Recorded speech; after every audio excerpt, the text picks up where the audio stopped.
ونصلي على رسوله الكريم أما بعد أعوذ بالله السميع العليم من الشيطان الرجيم بسم الله الرحمن الرحيم يا أيها الذين آمنوا لا تأكلوا الربا أضعافا مضاعفة واتقوا الله لعلكم تفلحون واتقوا النار التي أعدت للكافرين۔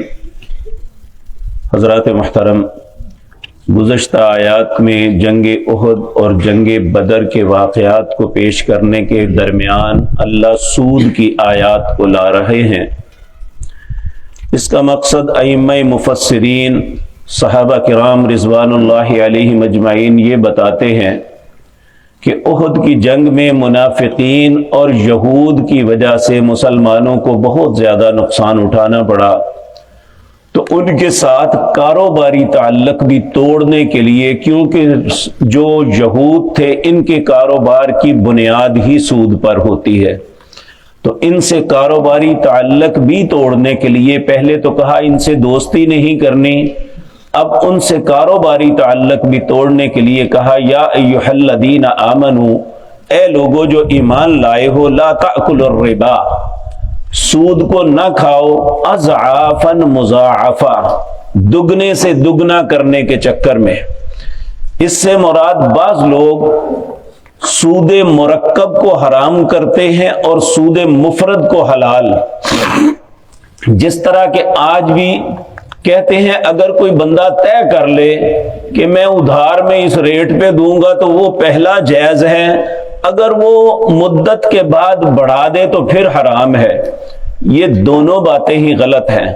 جس طرح دوسرا سود حرام ہے، پہلا سود بھی اسی طرح حرام ہے۔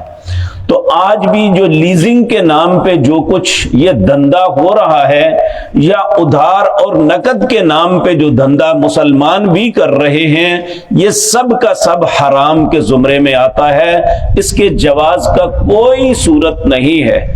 نبی کریم صلی اللہ علیہ وسلم نے فرمایا کسی انسان کے لیے لائق نہیں ہے کہ وہ ایک بیع کے اندر دو سودے کرے کہ نقد کا یہ ریٹ ہوگا، ادھار کا یہ ریٹ ہوگا، اتنے دن میں لوگ تو یہ ریٹ ہوگا، اتنے دن بعد دو گے تو یہ ریٹ ہوگا۔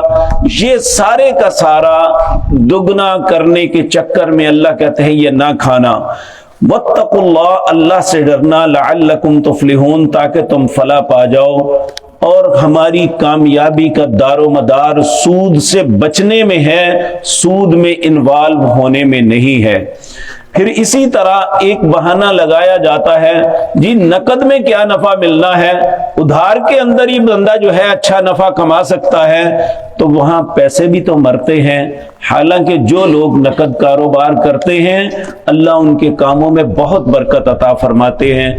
پھر اللہ فرماتے ہیں واتقوا النار التي اعدت للكافرین، ڈرو اس آگ سے جو تیار کی گئی ہے کافروں کے لیے۔ یعنی اگر مسلمان بن کے بھی کوئی شخص اس کاروبار کو، اس دھندے کے ساتھ منسلک ہوتا ہے تو اللہ اسے مسلمان تصور نہیں کرتے۔ اللہ یہ باتیں مجھے اور آپ کو سمجھنے کی توفیق عطا فرمائے۔ اقول قولی ھذا واستغفر اللہ لی ولکم۔